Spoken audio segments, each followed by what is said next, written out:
todos que estão entrando aí. Eu queria que vocês me dissessem se está tudo ok, com o vídeo, com o áudio. Vocês aí que estão entrando agora, pra gente testar.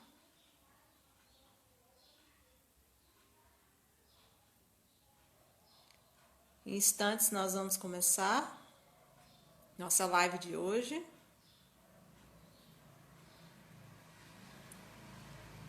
Que bom. Então, me falando aqui que tá tudo ok. Certo. A gente vai esperar alguns minutinhos, né, para mais pessoas entrarem.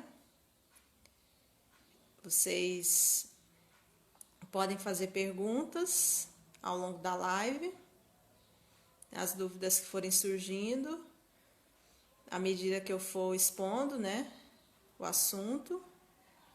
E se der para responder na hora, eu vou responder, se não, no final, a gente pode ter esse momento, né, de tirar dúvidas.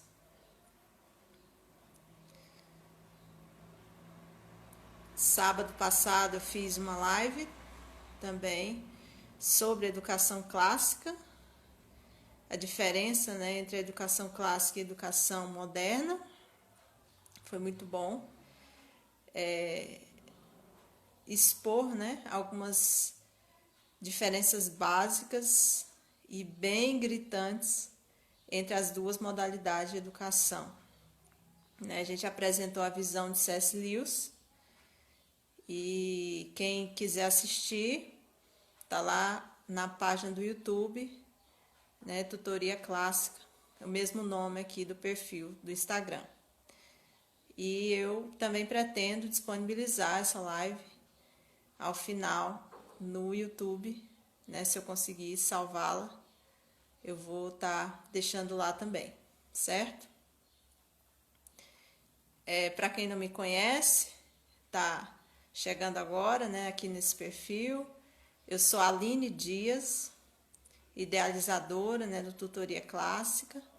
Eu sou professora de História há alguns anos e descobri nessa caminhada a educação clássica e me apaixonei, né, por ver o quanto ela é maravilhosa e dá resultados, né, resultados muito benéficos tanto para quem ensina quanto para quem aprende, né, para o estudante. Então eu venho aí me debruçando sobre a beleza, né, entender mais sobre a beleza e a profundidade da educação clássica.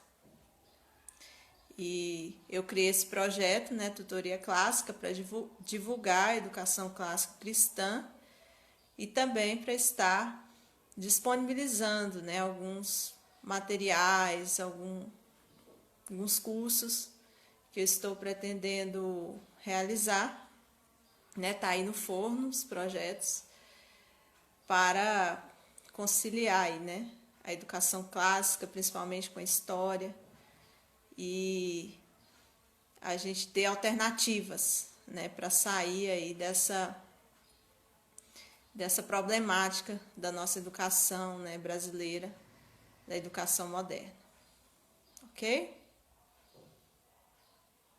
Então, tem aí pessoas entrando, sejam todos bem-vindos. Hoje nós vamos falar mais da prática da educação clássica no homeschooling.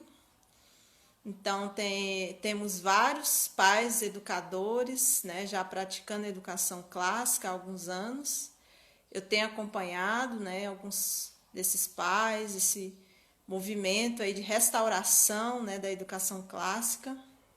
E eu acho isso maravilhoso, né, tantas pessoas redescobrindo os fundamentos da educação clássica.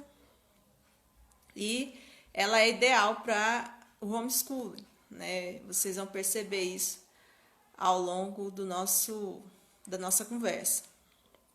Então,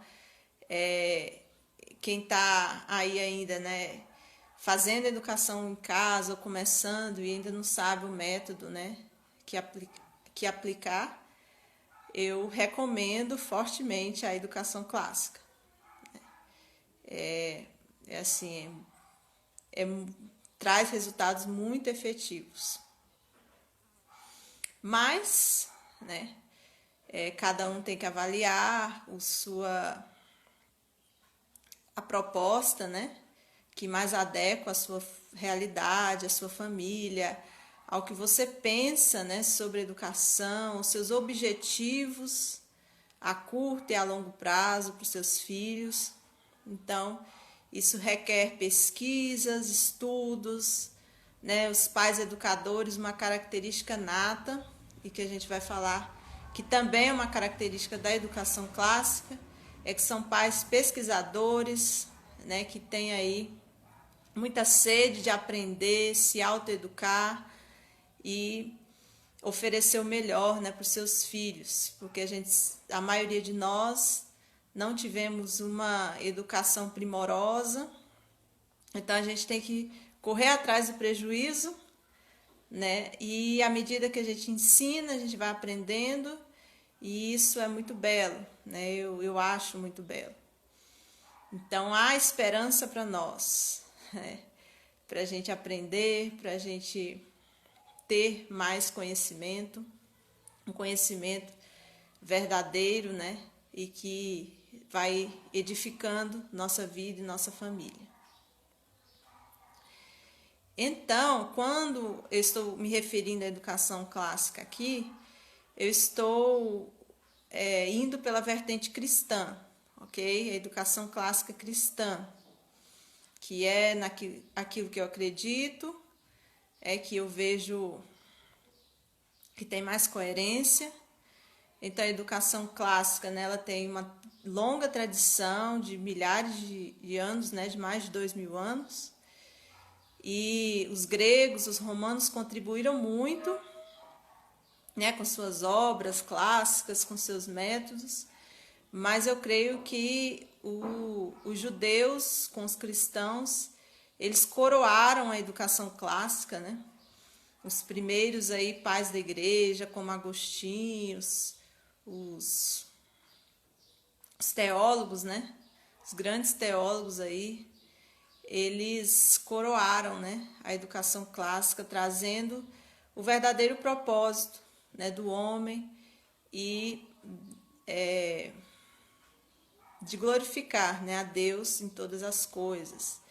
Então, essa tradição aí, né, desses povos gregos, romanos e principalmente judeus e cristãos, né, formam aí a civilização do Ocidente e que traz tantas contribuições, né, até hoje para nós. E foi esquecida há algum tempo, né, mas, como eu falei, ela está ressurgindo e principalmente pelas famílias homeschooling, né, dos pais educadores. Então, tudo que a gente falar aqui, né, eu quero que vocês tenham ciência de que nós estamos nos referindo à cosmovisão cristã, né, educação clássica cristã, ok? Eu vou tentar fazer uma análise breve da prática, né, da educação clássica cristã no homeschool. Mas é um assunto muito vasto, então eu vou tentar resumir, mas para instigar vocês, né, estar buscando mais, estar se aprofundando no assunto. Depois eu posso dar algumas dicas de livros para que isso ocorra, mas preste atenção, né, para estar pegando alguns pontos que chamarem mais a atenção de vocês e estarem se aprofundando depois. E eu estou aqui também disponível, né, não só nessa live, mas meu perfil aí é aberto para perguntas, para dúvidas, para vocês me chamarem, né, no privado. E o que eu puder ajudar, né, daquilo que eu já tenho aprendido, eu vou ter o maior prazer em fazer. Ok? Então vamos começar de fato, né? O que eu vou falar para vocês hoje? Então eu tenho 2 pontos para tratar, 2 pontos principais. O primeiro deles são os passos iniciais para a implantação da educação clássica, né, em casa. E o segundo ponto são as fases ou as vias de aprendizagem que a educação clássica propõe e as características de cada uma delas. Características bem básicas, certo? Então vamos ao primeiro ponto. O que eu tenho que pensar quando eu vou implantar a educação clássica, né? O método da educação clássica? Primeiro, eu já falei aqui, eu tenho que ser um pai ou uma mãe pesquisador, né? Com sede de conhecer, de saber, né, mais sobre as coisas, sobre o conhecimento. Então eu tenho que ler, ler e ler, né? E essa fase inicial ela é marcada muito, né, por conhecer de fato o que é a educação clássica, o seu histórico, né, seus princípios, sua abordagem, suas potencialidades, né? Então você vai ter que mergulhar nesse conhecimento, né? Não tem jeito. Você precisa internalizar bem dentro de você, né, o que é educação clássica, né? A tradição da educação clássica. E isso vai, às vezes, levar um tempo, né? Você vai ter que gastar aí algumas horas investigando e procurando esse conhecimento. E algo que ajuda muito é procurar, né, exemplos de quem já pratica. Então, tem aí muitos pais educadores que têm alguns anos, né, praticando a educação clássica, que tem inclusive perfis, né, aqui no Instagram, no YouTube, e que são muito abertos e disponíveis a ajudar. Então, minha dica, né, cola nessas pessoas, né, aproveita, alguns oferecem materiais gratuitos, né, às vezes abrem para perguntar, né, aqui no Instagram mesmo. Então, procurem esses exemplos, né? E se você tiver oportunidade, inclusive, né, fisicamente, né, pessoalmente, melhor ainda, né? Conhecer famílias aí na sua cidade, próximas a você, vai atrás, né? Pergunte, observe, né, como essas pessoas fazem, o material que elas utilizam. Então é muito importante, né, a gente ter exemplos, bons exemplos, para nos auxiliar.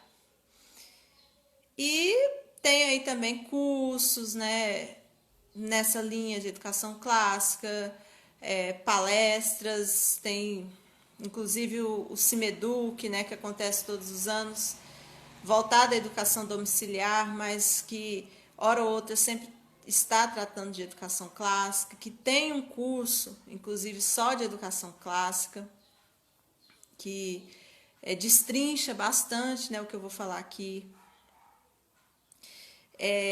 Tem outras referências, né, que vocês podem pesquisar também, que tem bons materiais que vocês podem aproveitar, né, de acordo com a disponibilidade de vocês. Não precisa ter muito dinheiro, né? Às vezes, um mito da educação clássica é que só pode fazer quem tem um rendimento alto, né? E a educação domiciliar também, né? Tem esse mito. Mas, assim, se você for uma pessoa que realmente se dedica a pesquisar, a procurar coisas, você vai achar muita coisa gratuita que dá para você aproveitar, né, no seu dia a dia. A internet possibilita, né, muito isso. E assim, você vai adequando a sua realidade, né? Você não precisa comprar todos os livros que você vê, né, que são indicados. Talvez você pode comprar algumas referências e, né, com o tempo adquirindo outras coisas. Então, assim, não precisa se desesperar achando que você vai ter que investir, né, milhares de reais porque cada um, né, vai andar conforme sua disponibilidade. Claro que precisa ter um certo investimento, mas eu acho que o principal investimento é o de tempo de qualidade para você estudar, para você, né, tá aí disponível a aprender. Outra coisa muito importante que eu acho que quando a gente vai implementar a educação clássica, né, é criar uma atmosfera, um ambiente que seja favorável, né, a esse tipo de educação na nossa casa. Mas que ambiente é esse, né? O que eu preciso mudar? Eu preciso mudar os móveis de lugar? Não necessariamente, né? Eu estou falando de uma atmosfera no sentido de propiciar que o conhecimento ele aconteça da forma mais natural possível. Então, nossos filhos, né, eles aprendem muito pelo exemplo, né, o nosso exemplo. Então, a gente precisa começar de nós. E nossos filhos, eles vão ter amor aos estudos, ao conhecimento, se eles verem isso em nós.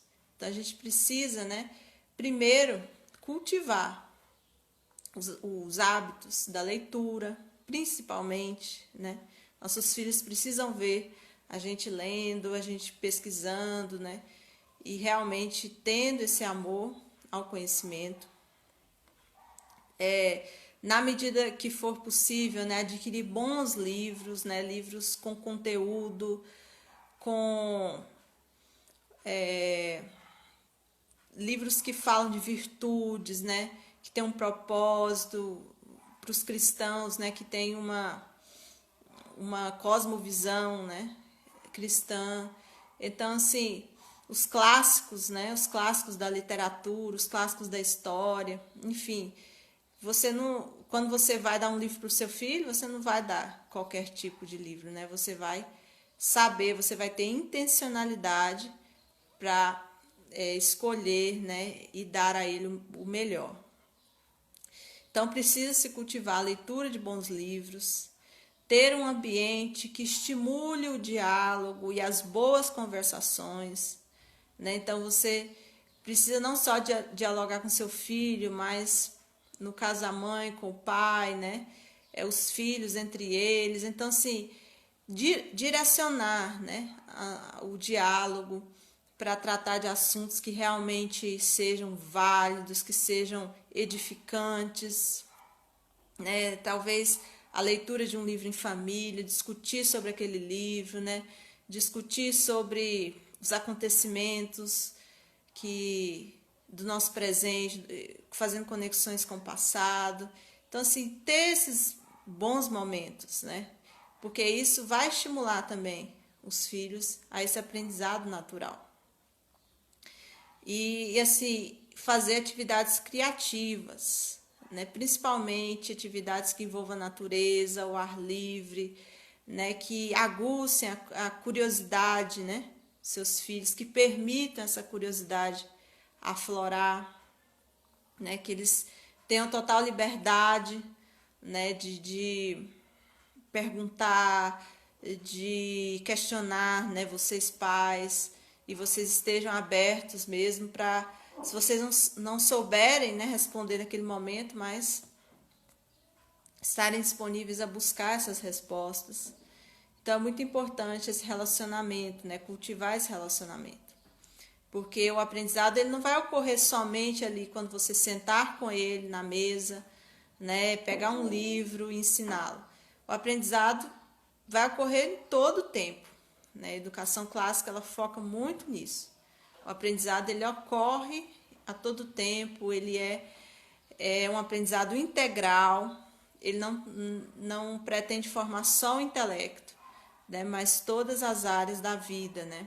As emoções, a espiritualidade. Então, todo o tempo nós estamos aprendendo, né? E as crianças muito mais.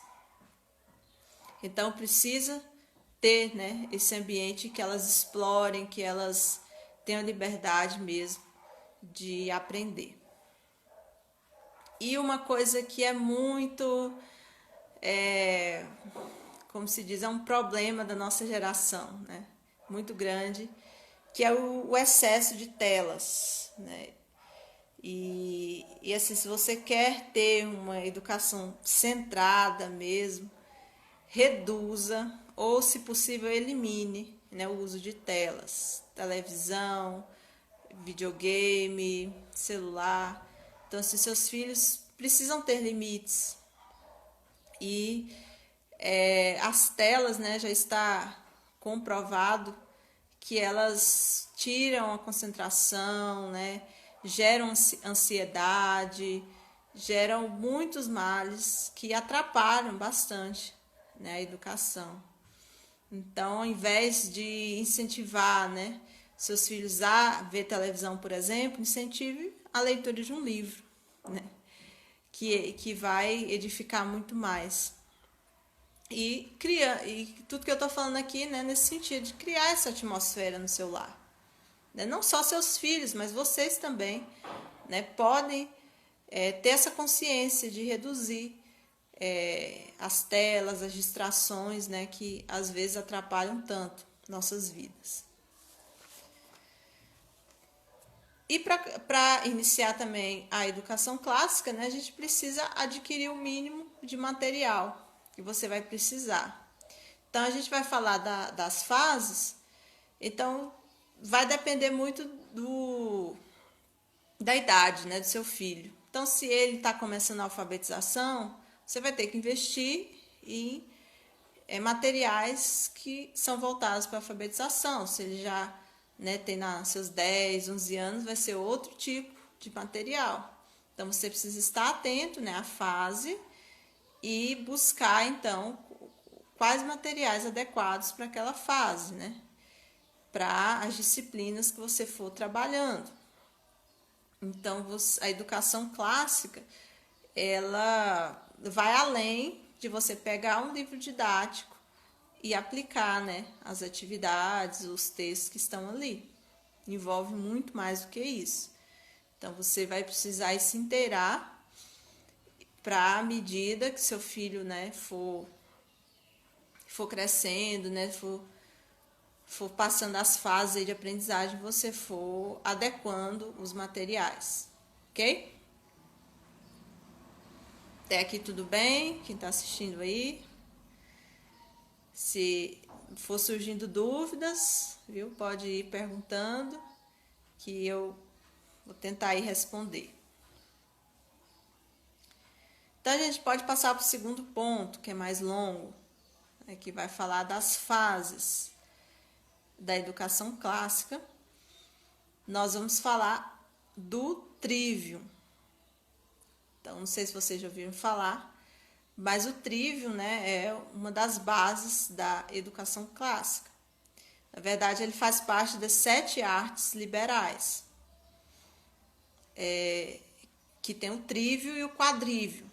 Então, o trívio ele é mais falado, né, e a gente se debruça mais sobre ele porque é a fase do início, né, da jornada do conhecimento. O quadrívio ele já vai fazer parte, por exemplo, dos estudos superiores, né, de uma universidade, por exemplo, uma especialização maior.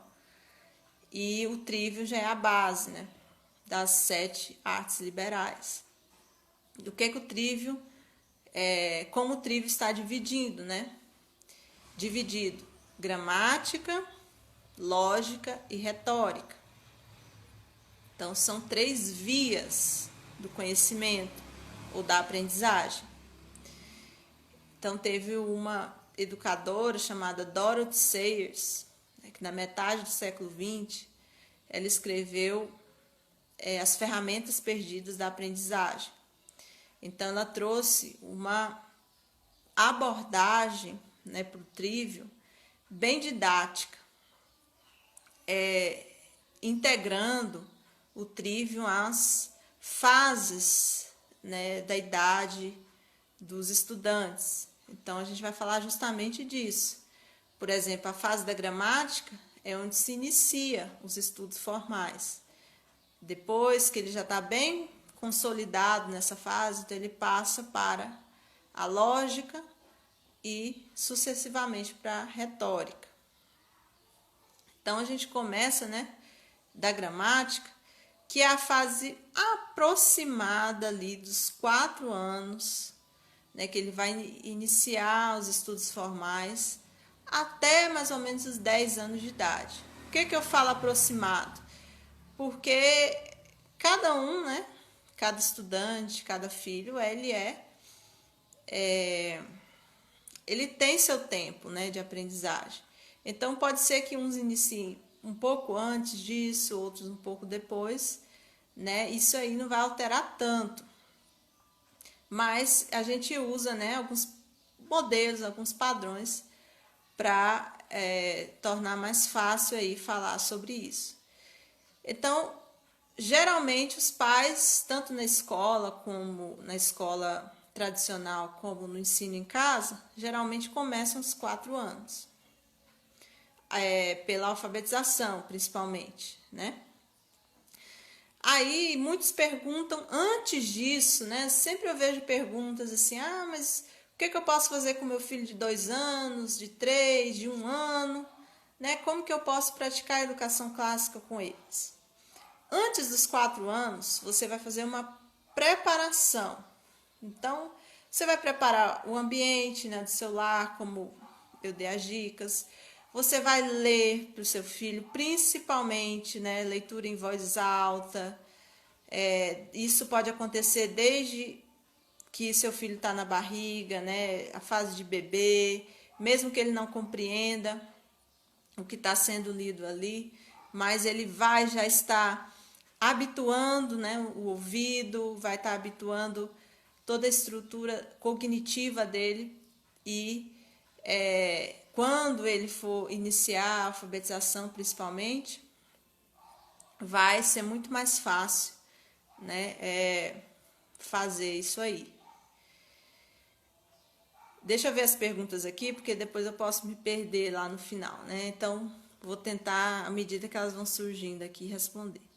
A Andréa está falando: estou iniciando o homeschooling. Qual livro você me indicaria a ler primeiro da educação clássica? Bom, tem alguns livros introdutórios, né? Mas um que eu acho muito bom para quem está iniciando a educação clássica cristã, que me ajudou muito, é o Ensinando o Trívio. Tem o volume 1 e o volume 2. O volume 1 ele é mais teórico e o volume 2 ele é mais prático. O volume 2 ele dá quase que um currículo completo, né, para você implementar. Mas o primeiro ele explica, né, de forma bem didática, o que é, né, educação clássica, essas 3 fases de aprendizagem. Ele está aqui, deixa eu pegar ele aqui, ó, Ensinando o Trívio. Esse é o volume 1. Ele fala, né, justamente da educação clássica cristã. Tem outros também no meu destaque dos stores. Depois você pode entrar lá também e ver, viu? Outra pergunta: é importante seguir a ordem de conteúdo sugerida pelo MEC? É bom você estar sempre dando uma olhada, né? Uma adequada, assim, porque principalmente se seu filho quiser seguir estudos universitários mais para frente, né, se você tiver essas intenções também, vai exigir, né, as provas que ele for fazer, as provas externas, como o Enem, vai exigir domínio de algumas coisas. Mas a educação clássica, ela vai cobrir uma gama muito maior do que os conteúdos do MEC. Então, assim, à medida que você for aplicando, você vai ver que, naturalmente, você vai passar por esses conteúdos, né? Porque são conteúdos básicos. E você vai dar uma formação além para ele. Porque os que eu conheço, né, as pessoas, os adolescentes que já estão já há alguns anos na prática da educação clássica, eles têm um resultado muito superior aos que estão na escola formal. Então, isso é fichinha, né? Mas é bom você tá dando uma olhada, né? Pegando as disciplinas e vendo, né? Talvez, assim, o que dialoga, né? Principalmente para a nossa realidade brasileira. Então, dá para fazer sim essa ponte, mas não se preocupe com isso, porque se você seguir, né, os princípios da educação clássica, você vai cobrir aí muito bem esses conteúdos. Então, como eu estava dizendo, a fase da gramática inicial vai ser uma fase assim, mais tranquila, né? E antes desses 4 anos, se você tem filhos nessa idade, você vai poder estar preparando ele, né? Já lendo, mostrando, né, imagens, conversando, né, desenvolvendo o diálogo, a fala dele, para, né, estar iniciando os estudos formais mais ou menos aos 4 anos. E aí, essa é uma fase que a Dorothy Sayers chama de fase do papagaio. Então, é aquela fase que a criança ela gosta, né, de imitar, né, pegar os exemplos que ela vê, né, e fazer a mesma coisa. Ela gosta de decorar, né, também coisas, músicas, poesias. Então, tudo isso vai ser aproveitado para que os conteúdos sejam fixados. A criança é como uma esponja nessa fase. Então, você vai pensar nela assim, né, como uma esponja que você vai encher, saturar ela de conhecimento. Então, você vai dar muitas informações. Não se preocupe se ela não está fazendo as conexões necessárias ainda. O importante é acumular massas de informação, de conhecimento, né, para que essa esponja fique bem densa, para que lá na frente, né, ela possa ser utilizada. Então, a Susan Bauer, que é uma autora excelente também que fala muito sobre educação clássica, que tem materiais sobre isso, né, que é outro livro que eu indico, dela eu sempre esqueço o nome, é A Mente Bem Treinada, né, da Susan Bauer. Então, ela vai dizer que se você espremer uma esponja seca, não vai sair nada dela. Então, qual é a analogia que ela está tentando fazer? A educação moderna, ela se preocupa muito em ter cidadãos críticos, né? Pelo menos na teoria.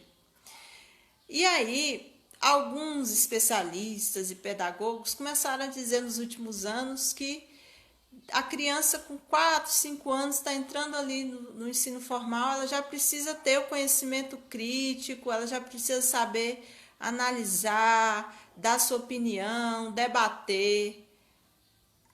Aí a gente vê assim que é uma incoerência com o aprendizado natural, como ele ocorre. Porque como que ele vai criticar, como ele vai se posicionar, como ele vai debater algo, se ele não tem informações, né, dentro dele, na mente dele, para colocar para fora. Então, aí vai, né, ter uma aprendizagem bem falha se for focado, nesse momento, essas coisas. Sim, A Mente Bem Treinada, da Susan Bauer. Tem o Como Educar Sua Mente, né, que é um livro para falar de como ler os clássicos, e tem esse A Mente, né, bem treinada, que fala mais sobre os fundamentos de como implementar a educação clássica em casa. E na fase da gramática, então, vai começar pela alfabetização. E a alfabetização é muito, muito importante, gente. É a base de todo o conhecimento que os nossos filhos vão ter lá na frente.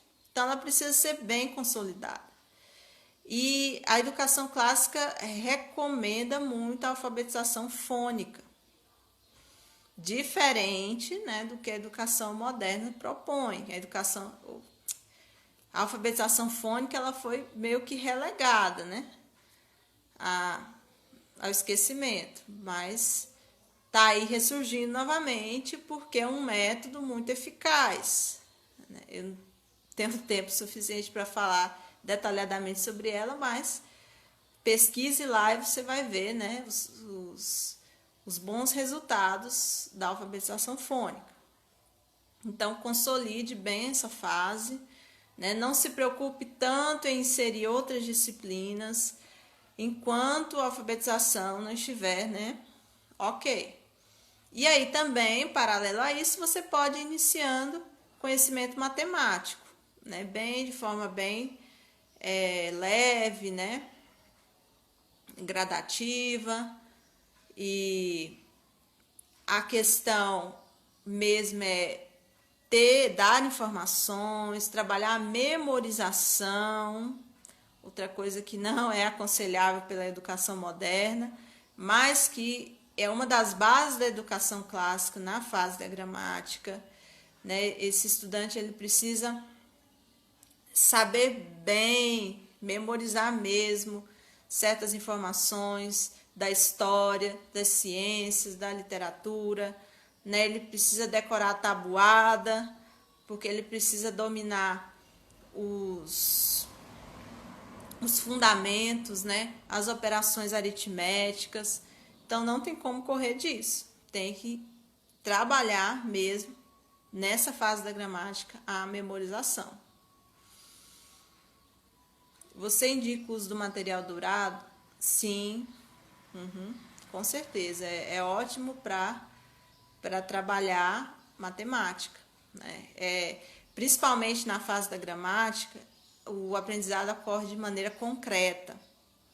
Então, a criança ainda não tem grandes capacidades de abstrair, né? Sem ver, sem tocar.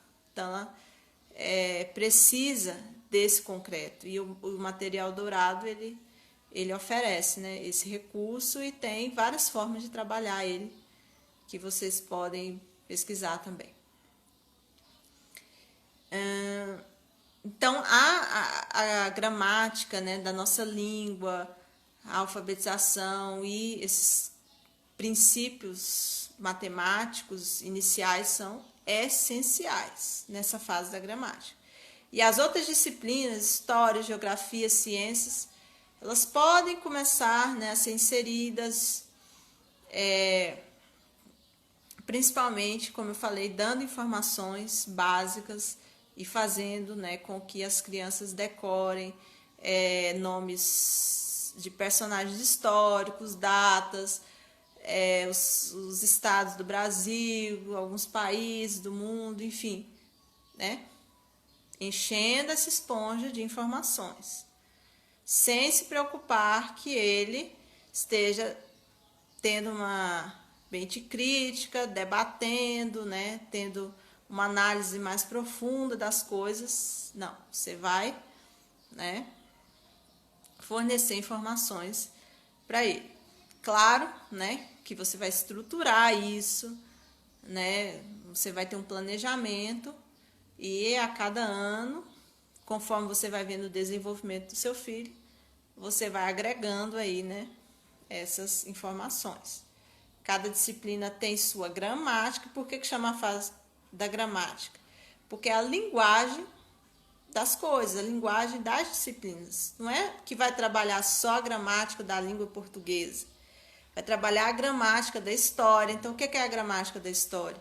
São os fundamentos, é a linguagem de como que a história trabalha, que ele vai ter que dominar, né?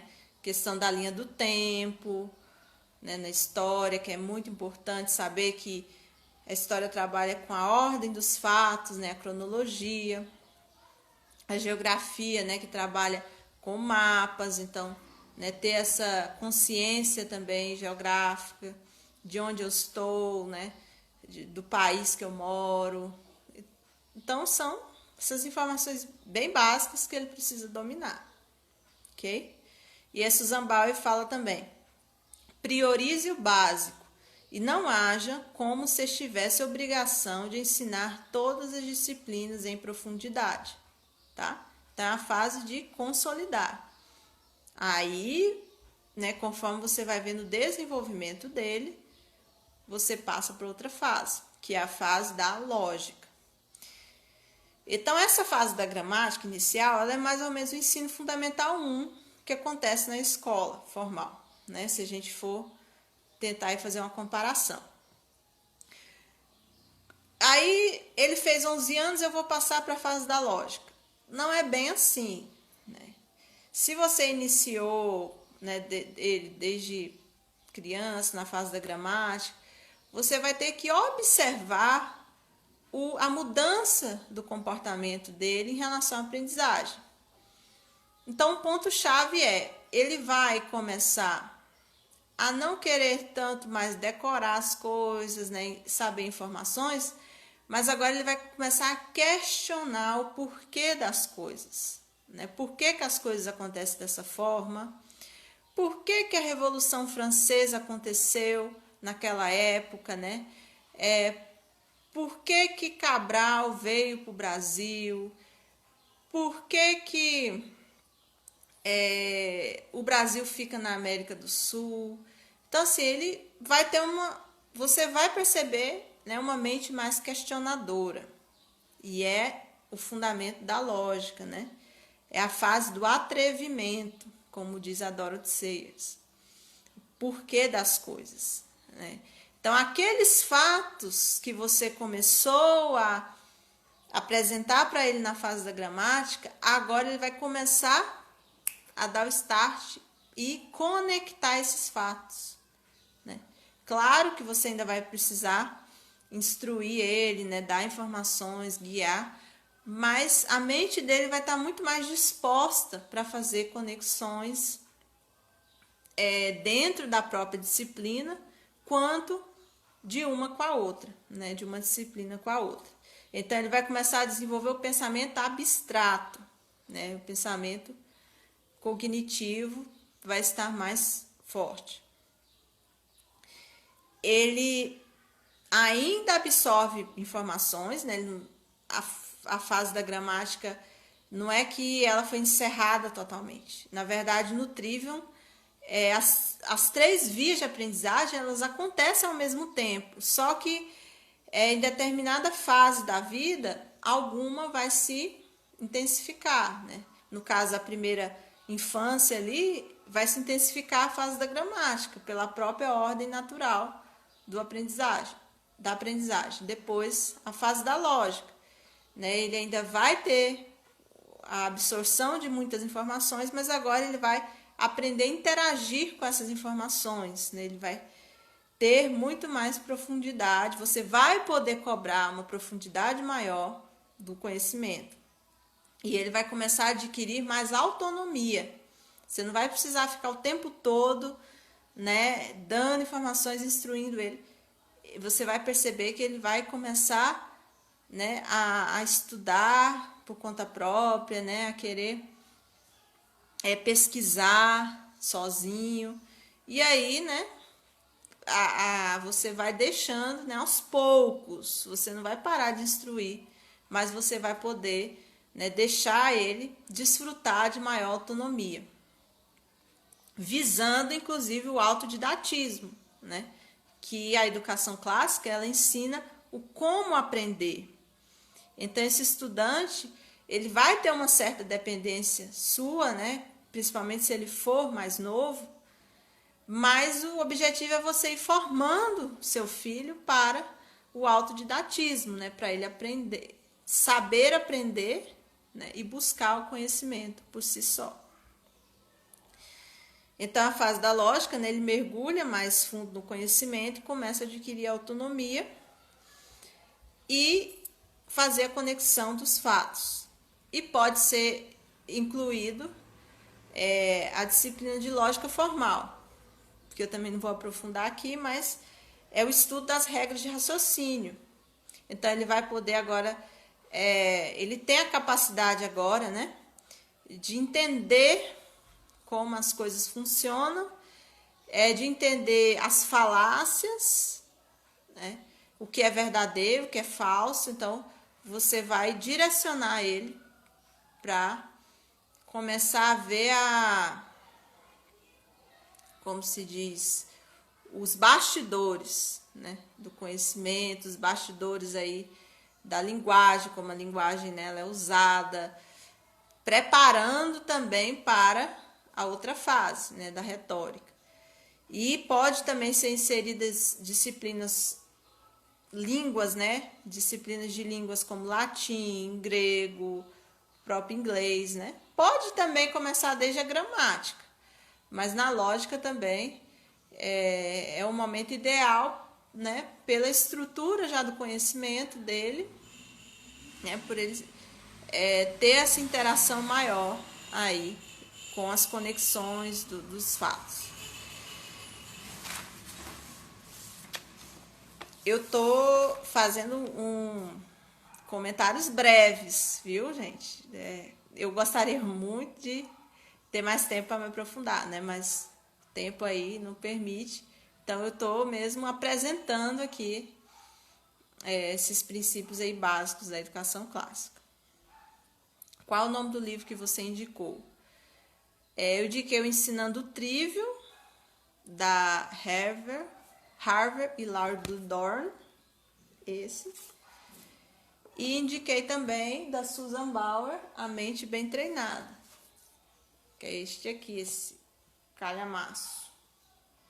Aqui ele vai ter bastante informações sobre o currículo, né, dessas 3 fases aí de aprendizagem, o que abordar em cada disciplina, né, como abordar, então muito bom. Foi traduzido recentemente e foi uma grande vitória aí, né, para os pais homeschoolers brasileiros. Então, a última fase do trivium é a retórica. A lógica, né, ela vai se dar aproximadamente dos 11 aos 14 anos, que seria a fase na Escola Tradicional do Ensino Fundamental 2, e a retórica vai se dar aproximadamente dos 15 aos 17 anos, que é a fase do ensino médio. Segundo, né, a Dorothy Sayers, a fase da poética, a arte da expressão com fluência, graça, elegância e persuasão. Então, é aquele momento em que o jovem está mais disposto a expressar seus sentimentos, a expressar o que ele aprende, né? Ele tem essa necessidade de se comunicar e de se expressar. Então, essa é a fase da retórica. Repete o primeiro livro, por favor. Ensinando o Trivium, da Laura e Harvard Bluedorn. Está lá nos meus destaques também dos stories, tá? A fase da retórica é uma fase muito importante, porque é aí que se dá a questão crítica que eu falei lá no início, né? O pensamento crítico ele vai se expressar aqui nessa fase, mas ele já passou lá pela fase da gramática, da lógica, então ele já tem, né, um histórico de aprendizagem, ele já tem um histórico de informações que vão possibilitar ele a ter essa formação agora crítica, né? Então ele vai saber o que ele vai falar. Não vai ser só criticar por criticar, analisar por analisar. Ele vai ter argumentos, inclusive na fase da lógica se desenvolve, né, bastante essa questão dos argumentos para ele se expressar na retórica. Então ele vai, né, ter justamente essa persuasão, essa fluência na comunicação. O que infelizmente, né, a gente não vê ou vê muito pouco no ensino formal das escolas.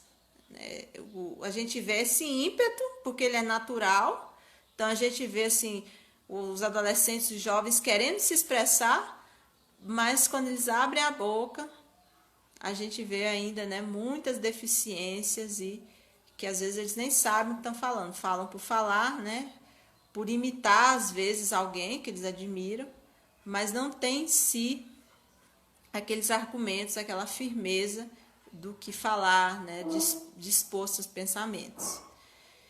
Então, ele precisa receber o treinamento, né, correto para desenvolver essas habilidades retóricas.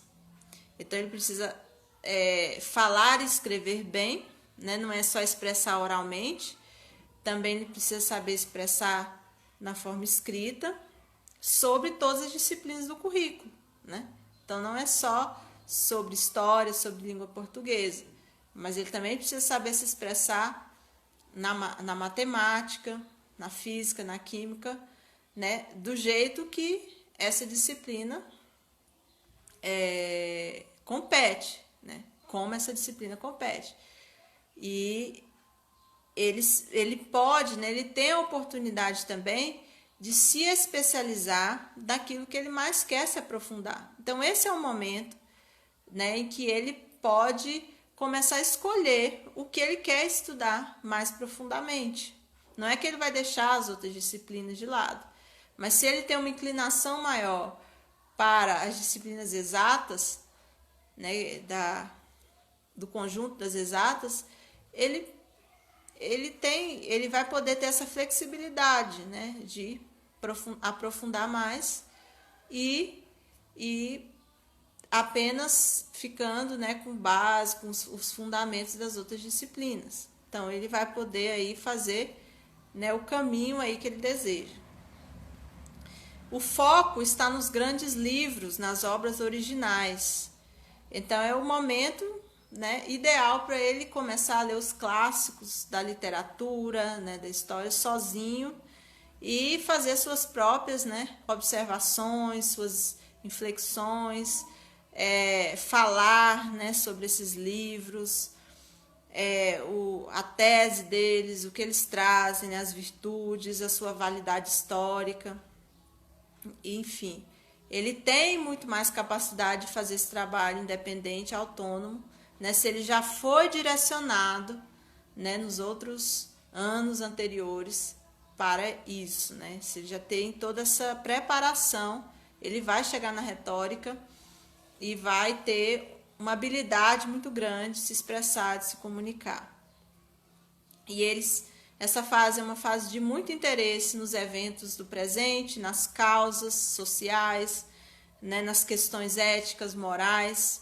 Então, a gente está vendo aí que, infelizmente, o Estado, os movimentos sociais pegam esses jovens justamente nessa fase, né, e trabalham ideologias com eles de uma forma bem incisiva, né? Nas escolas é um momento, eu acho que isso mais acontece, porque aproveita essa fase e insere mesmo ideologias que são, por vezes, né, muito ruins, e que os pais às vezes não têm conhecimento.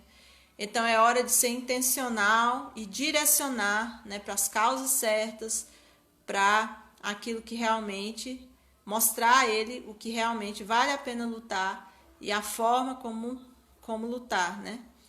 Essas causas aí que ele demonstrar interesse.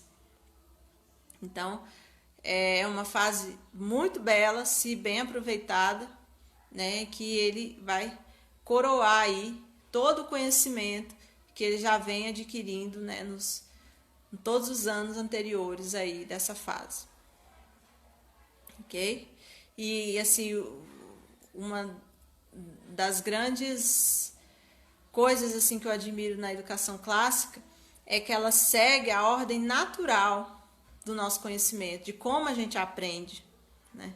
Então, percebam aí, né, que na gramática houve, então, a preparação, que na lógica se intensificou e na retórica, né, tem essa consolidação. Então, a Susan Bauer diz que a fase, né, o caminho é memorizar, argumentar e autoexpressar. Então, você aproveita aquilo que a sua cognição naquele momento mais está ali intenso, né? E vai passando aí por essas fases e forma depois, né, o todo aí do conhecimento e você tem uma pessoa preparada realmente para a vida, né? Não só para ter uma profissão, mas para a vida como um todo, porque a educação clássica ela é nessa via integral aí de aprendizagem, que é também muito, muito importante, né? Formar a mente, o caráter, os sentimentos, ordenar os sentimentos, isso é maravilhoso, né?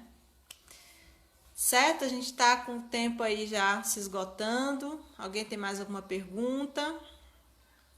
Foi muito bom aqui, né, estar com vocês nessa tarde, falar sobre isso que tanto eu gosto, né?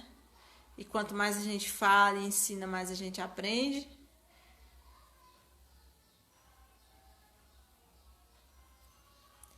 Tem mais coisas também no meu perfil, né, do Instagram. Vocês podem dar uma olhada. Eu vou estar fazendo também outras coisas aí ao longo do tempo, projetos e outras lives, e vocês podem me acompanhar por aí. Pois é, já passou o tempo, né? Quando a gente está falando de coisa boa, parece que o tempo não passa, né?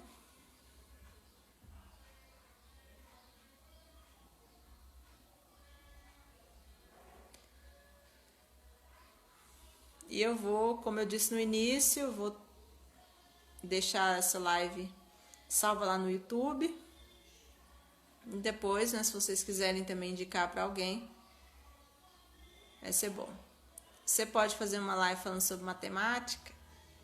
Não é o meu forte, mas eu posso considerar a sugestão, né? E talvez tá trazendo aí alguém que é especialista, né, na área. É bom. Eu tenho uma filha de 2 anos, vai fazer 2 anos agora, e tenho estudado aí, né, algumas coisas assim que, como eu falei, a gente não teve, né, uma educação primorosa, então a gente tem que correr atrás de muita coisa. E aí eu estou estudando aí, mas posso ver isso aí, viu? Para dar dicas de materiais, certo?